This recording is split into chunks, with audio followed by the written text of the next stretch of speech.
Whiskey, can you say hi? Come here. Come and say hi. Say hi. Are you a good boy? Are you the best boy? You are the best boy. Yeah. You're such a good boy. Who's your daddy? I crack myself up sometimes. All right, look, I was told my last live video when I did it outside. Hey, no, it's okay. Let me put this drink down. When I did it outside, I was not talking loud enough, and I think it was just windy or whatever. So anyone who tunes into the live stream, let's do a sound check. Tell me if you can hear me okay. If you can't, oh well, I want to sit outside when I do these things because it's a change of pace from being in my freaking game dungeon. All right, so Nate posted a video today or yesterday or whenever it was regarding reviews and being paid for them. Kind of tweaked my interest. I tend not to watch other wargamer channels content, primarily because I don't want it to influence my whoever just joined. Welcome, it's you and me. I don't like to be influenced by their opinions and thoughts and ideas about the game and stuff like that. But when it comes to like sort of industry topics and things like that, I'm a little bit more open to watching or listening. Now, that said, I only watched half because I love Nate, rabbits and things got distracted. And plus, look, it's a little, frankly, it's Wednesday, it's hump day. It's a little early, but it's time for a cocktail. And so I'm sipping on some bourbon, and I thought, what the freaking heck? I should jump online and try and remember what Nate said about getting paid for reviews and stuff. If you are joining, there are now a handful of you, please say hi so at least I know who I'm talking to. It makes me feel better. Makes me feel like I'm talking to somebody versus looking at myself while I talk to myself. And I will give you, if you all say hi, if I see 4 hellos, I will show you the puppy again. And you can hear the puppies barking in the background. We had a 4:30 a.m. crisis this morning. We were missing a cat, and we heard coyotes, and it got crazy. Oh, look, there we go, Jeff and Dylan. Dylan said hi 3 times. I guess that counts. So here we go. Now there's 17 people. What the frick? Hey, Whiskey. Up. Come. Good boy. Who's a good boy? Who's the best boy? You're such a sweet boy. What am I going to do with you? I need to live another 15 years now. I was planning on checking out, in the next 10, 12 years. Now this guy, he's going to last forever. So what a problem. Hey, man. Yeah, Jeff, it's all working good. Can see you. So happy days. Okay, so let's talk about this review money thing. And it's relevant because I saw a game that is about to go on Kickstarter that I was curious about, but I didn't know the designer, didn't know the publishing company, and I was thinking, I don't really want to pay full boat for something that, may be crap, quite frankly. And so what I did was, and I'm trying to think, how many times have I done this? Maybe 3, maybe 4.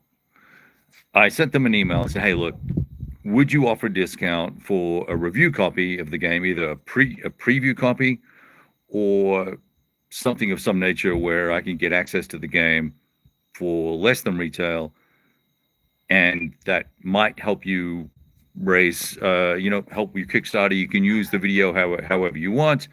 Once I release it after 7 days, it's all yours, type of thing. That's my kind of standard deal. And that's typically what I've done with Thin Red Line Games, is I've said, hey, look, if you publish your designer notes with me and they're exclusive for a period of time, after that, do whatever you want with the content and knock yourself out. And they give me they give me discount on the games. Sometimes I send it for free. Sometimes I pay half. Sometimes I pay more. Sometimes I pay shipping. It all just depends, right? And that's worked for them because they've been able to measure, because of the exclusivity arrangement, the value. They get somewhere between 50 and 100 orders for every video or post I do. Now, to be perfectly, and Fabrizio, if you're watching, just mute the video for a minute. Those games will sell themselves. They don't need me doing that for them. They don't need to do interviews with anybody else in the industry. They don't need any promotion. Their games will sell themselves. So that said, I take credit where I can, because the orders come in within 24 hours, and we know it's the only content that's being posted about it, so we can measure, which is cool. And I love to be able to help small publishers. If GMT asks me to do that, you know, I've had some. Never mind. So I think my love is for smaller publishers, and my love is for, by the way, now we have 20 people. How is the sound? Cardboard Commander, good to see you. By the way, please, if you're on watching, go subscribe to Cardboard Commander and check out his channel, and give him a sub, man. I think he's doing some good shit. So now, how's the sound? Give me some feedback on the sound, because we had complaints last time. When Mark Herman complains, I listen. You know, I listen. Mark Herman said, hey, the sound, this is not good. What are you saying? I immediately went into a panic attack, curled into a ball, and thought, oh my God, what the fuck am I going to do for the rest of the day now that I've ruined Mark's experience on my channel? Okay, I didn't do that, really. I said it is what it is. So there you go. Well, we've managed to scare away 6 people, so that's fantastic. Okay, sounds much better. Okay, there we go. So, all right, now, money. Let's talk about money. Wargamers, wargame publishers, wargame designers, publishers in particular, cry poor. I believe there is more than plenty margin. And if we go do the math on the premiums charged that are disclosed by some companies for tariffs, we can back calculate publishing price, gross margin, before art, before shipping. And we can see that 50 to 80% margins are not unheard of. Cool. That doesn't mean that when you sell 500 copies of an $80 game that you are just swimming in bank and you can afford to call up Kev and go, yo, big board, I'd like to roll out some fat cash for you. Will you do some freaking fantastic videos and actually make an effort this time? Do some cut edits, put some pictures in there, filters, edit out the ums. Would you do that for us?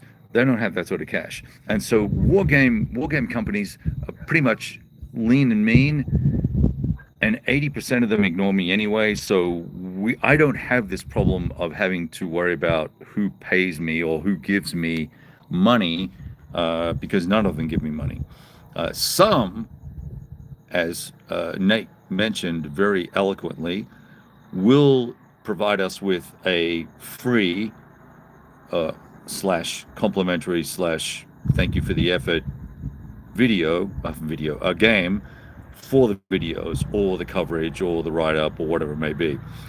So the notion that we're getting fat and happy here, trying to, make a living promoting war games, good freaking gracious, what are you thinking? It is complete shit show. As I think I mentioned in my last video that you couldn't hear because the sound was bad, and I will restate, I have made $1 a month for so many months that I never get that money, right? I mean, you have to earn a minimum of $20 or $30 on YouTube to even get any cash, right? I don't even know what the number is, guy. I don't care. I don't have any of my videos monetized except for the shorts because I can't be bothered trying to work out where I turn that off. It is what it is. Uh, Good name for add a. So uh, YouTube is just asking me to add a sticker. A good name for a plant. What a fucking. Uh, hey, Jonah. Jonathan Dyer. I got it. Hey, good to see you, man. And also, look, if you're here, say hi because it helps me stay motivated to carry on crapping on, which may or may not be a good thing. So, so the money is not here. There's no money in the wargaming space, and Nate is in a unique position because Nate is a disabled vet, so he's retired, and his wife. I think his wife works, or does she homeschool the kids? I think she homeschools the kids, and so he needs to make some money. And so if you're not subscribing and not giving Nate money, bonuses and tips and stuff like that, you should be because that dude is raising 4,000 children because he can't keep you know what where with a zip up, and he's a breeding machine. So disabled vet, good guy.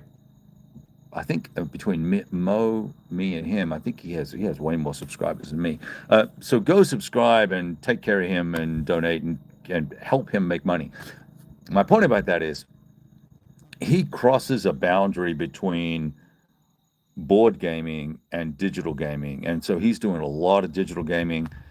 I was doing some stuff back in the day. I used to get all the Steam keys, and some of the games are not that good. Just FYI. Now Nate gets a lot of keys and plays a lot of the games and puts the effort in to work out what's good and what's bad and gives honest, clear, concise. Well, maybe not so concise, but gives good reviews on the meandering Mike. What is up, dog? How are you? I love meandering Mike. Is He's like a legend of wargaming when it comes to hanging out with people who are doing live streams and commenting on videos. I love the fact that you take the time to comment on so many people's videos. It's awesome. Plus, you do your own thing, which is epic.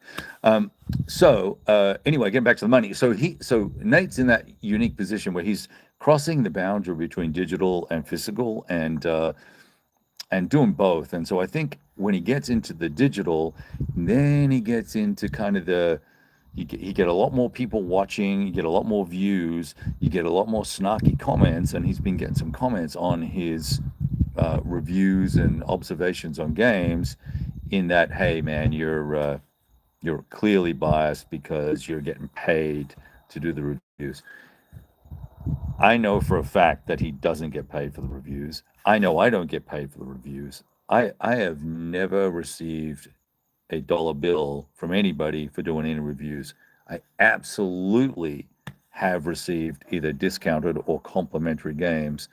And as I mentioned in either a video and or on my blog, I will always, and that 99% of the time, unless the game sucks, I will always make an effort to go back and buy something from the company that gave me a game, or I will insist on paying for shipping so that we have some quid pro quo, because I don't, I don't want that to even slightly influence my observations about a title or anything like that. Uh, So I'm just looking at these comments here real quick. Just make sure I'm not missing anything. By the way, 17 people here. So if you're watching, please just say freaking hi. Don't be that guy. So I think the challenge here I don't think there's any issue for us as wargamers watching YouTube channels that are I'll say authentic. Is that good? Yes. So I think there are some great channels around that have risen very quickly. Uh, that have a lot of ads on their channels that are really trying to make the most of whatever's available in terms of dollars, from the wargaming community, and there's a handful of sites that do that. Very small. I noticed that Marco Wargamer has now stopped covering wargaming, and I don't know if he's going to stick to kids games and Euro games or whatever, but that's probably a good thing for everybody, because unfortunately that chap was not playing the games and providing commentary and observations on them that were either A, not accurate from my perspective, or B, not accurate. How about that? So my son just rolled up, and I'm gonna wave him off so that, or maybe I'll put him on camera and embarrass him. That sounds like fun, doesn't it? Let's see if we can do that. He's gonna come rolling in here. Yo, hey, I'm actually in the middle of like a 4 million person live stream. I have 50,000 questions to answer. So I can't afford the time to talk to you, but I need to show them. I need to show them your new haircut. Oh yeah. Can I show? Absolutely. Can you like pose it up for me? Can you just give me the look? Here we go. Oh my God! Look at that guy, and look, the dog is. Oh, this is the number 2 son. Yeah. Don't tell anybody else, but he might be the favorite. Yeah, pretty much. We say that in front of all the children, just so they all feel special. All right. So can you? I'm supposed to hear that. Yeah, it's okay. Can you now do me a favor and fuck off? Yeah, sure. Okay, good. Right. I'll catch up with you later. Right. Hey, by the way, we're eating dinner in hour and a half. If you want to eat. Type shit, as they say. No. It's no, we're doing chicken and rice and salad and stuff. Yeah. You get type shit, like. Type shit. Yeah, like. Is that? That's the type of shit I be on. I'm down for that. Oh. Yeah. Is that like cool guy talk? Yeah. High tech guy talk. You can honestly just say type. Oh, and just go type, and everyone will know. Type, bro. You should do that to Davis later. I love that. Oh my God! Can you just believe that just happened? Hey, wait, hang on a sec. Hey, what's the matter? He good? Let's just take a moment. Let's just take a moment to pat the dog. Good grief! You're so lame. All right, here we go. What are we talking about now?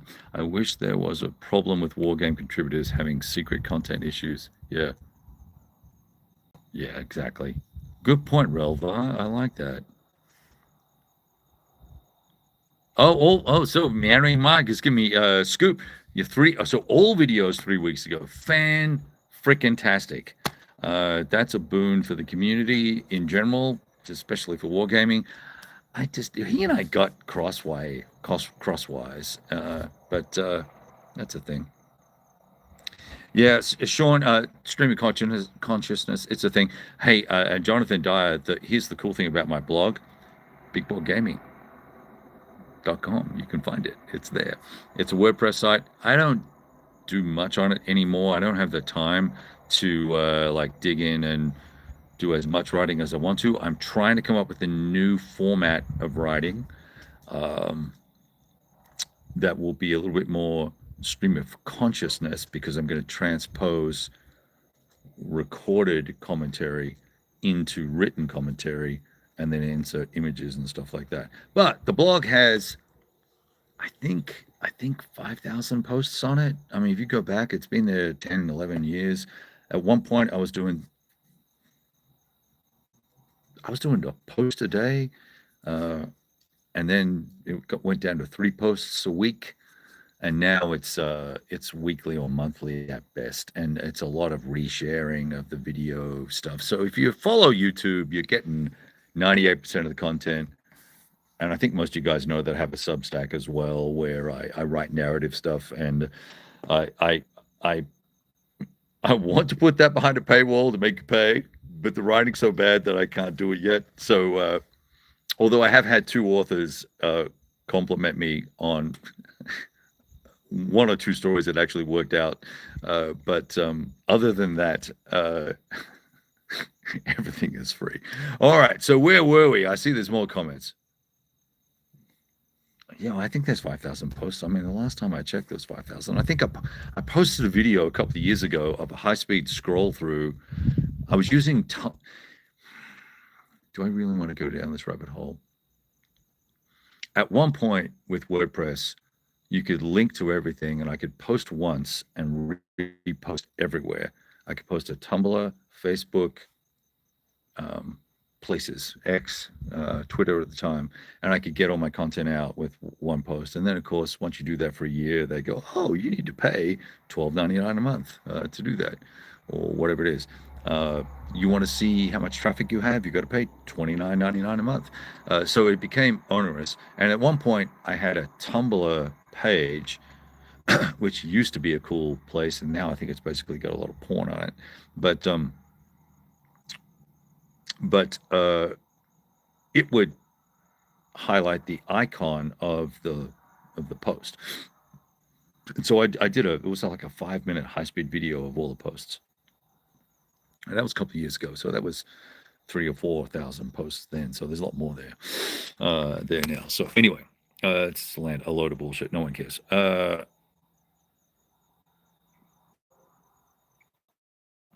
Yeah, Rovar, we are in a new world, but I tell you what, though, I really one of the reasons why I war game, it's not just the history, and it's not just what is the designer trying to show me about the history. It's really the story that comes out, and sometimes, particularly with tactical and sort of a grand tactical and operational, you get amazing narrative that kind of poof comes out of your head, and I take pictures as I go along and make a little note, and that allows me to structure a hackneyed story or whatever the case may be. So anyway, so all that sits on Substack, and guess what? That's substack.com/big board gaming or big board or something. You can find it. It's not that hard. I think it's in the about section on my YouTube channel. Anyway, look, so cycling full circle, the challenge for the community, I think, is not that we need to get upset about people being paid or compensated or given free games. It's, do we feel comfortable with the content and the commentary that they're sharing? And Nate and I disagree viscerally on a handful of games.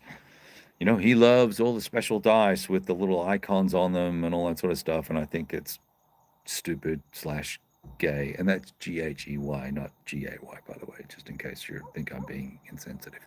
Uh, it's uh, it's it's skipping's cousin, right? You'll work it out.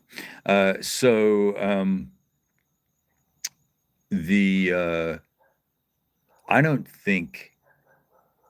Yeah, I don't think I like. I don't think I don't. There are games that we get. There are games that between the two of us we just don't each like. We don't like that he loves and I hate, or I love and he hates. Uh, he's a lot more open-minded, I think, about systems. I know what I like, and I know where things are challenging. We do both agree about underdeveloped games. I think there's quite a few of those that we've discussed in the past. And then we've got a sound like thunder. I don't know who you are, but welcome. Uh, so uh, so I will appreciate the fact that and by the way, look, I shouldn't be so hard on Marco either. He came up with a formula that was quite clever. He took his PhD and his role as professor and used his skills to distill down the essence of what was in a game and present it as though he played it and as though he cared, and got either cash or games for those titles. And I know for a fact that he got cash for from wargame publishers, uh, and certainly free copies, which is fine, but certainly cash. But he never disclosed any of that either. And you are legally required to disclose if it's a promotional uh, uh, post, right? That's my understanding of the law anyway. So I'm pretty upfront about all that. I don't think I hide anything. You guys all know what I do. Anyway, so that's kind of the shizzle. Let me just see if I can find these comments. Ross, good to see you, bud. Good to see you. So thanks for joining in. So anyway, have I exhausted that fucking topic? I think I have. Oops, sorry, swearing alert. Rewind. Uh, we're good in wargaming. If you follow Stuka and Mo and Nate and Hexy and War Game, War Game, Wardrobe and Cardboard Commander and there's a handful of guys out there. The Napoleonics chap, and I'm sorry, I can't remember his name. Um, I used to like the guy who's there's a handful of guys who stopped posting that make me sad. Um, and, and I can't remember their names either. Man in His Games or whatever. Bare Bones Wargaming. That's what it was. He was great. There's a lot of great war game coverage out there, and I like the guys that I'm not interested in, like the big heavy tutorial stuff. Like the chap that does the BCS things, I try and watch all of it because it's epic and it really helps. But man, I mean, that's you got to be really wanting to learn something to work with that chap. To listen and watch because it's detailed and amazingly well produced. So there's lots of great content out there. It's a matter of you finding something that fits your style and your mode. And by the way, I haven't seen any. I've seen the little dollar meter hasn't moved at all. So and don't give me money because I cannot collect it. Google gets it, not me. It sits there for like 90 days, and if I don't get to a certain level, I never get the money. So I'm joking, right? Since we're talking about money, I thought that would be funny, but never mind. No, it was bare bones wargaming, and he would slide a piece of paper in front of the camera, and goes, and he had these big meaty fists, and he would go, bare bones wargaming. That guy was awesome. I wish he would post videos. I encouraged a couple of guys I played with in Austin to do YouTube channels, and one of them started, and then he did like 10 videos, and he calls me and he goes, "Dude, what the fuck? This is bullshit. This is really hard." I'm like, "Oh well, you just got to get used to it." Anyway, all right. Look, I have bored you long enough. 27 minutes of absolute nonsense. Let's look at this countryside. I am. Look at that. We are about to get a beautiful sunset. I got a kitty cat hanging out. I got my dog Whiskey. Hey, Whiskey. Whiskey. Are you a good boy? You a good boy? Yes, you are. Look at you. Yeah, I know. It's almost dinner time, buddy. That's right. Just a man, a game, and his camera. That is it. Tony. Look, and there's another great channel. And Tony, I forgot you. Oh, and Blue is a Blue Pencil. Blue. What's the blue guy? Chap. Of good guys who play war games and love them and give you their honest opinion as best they can and engage in the song and dance of talking about war games because we love it. We just love it, right? I am struggling with my games at the moment. I am trying to recharge my mojo, and I think I'm going to take the advice of all the folks that have been encouraging me to take a break from the monster I'm on and play some great battles of history. And so I think we're going to do that. Uh, don't tell anybody, but the missus is leaving town and not coming back till Saturday afternoon. And if I can get all the chores and all the BS with the construction people that are here doing things out of the way, I'm going to knock out a scenario in football, even though all the old ones still. I think we might do that, and that might be fun. So look, fear not that war game YouTubers of the board gaming variety are screwing you over with bad reviews. because we don't make any money, and we're all broke ass mofos, and we just do it for fun. And stay tuned because we got good shit coming. I have good shit coming. I don't know about the other guys. I'm sure they do too. But let's get after it and have fun and play games. And what do we need to do? Roll dice. All right. Have a great one. I'll talk to you soon.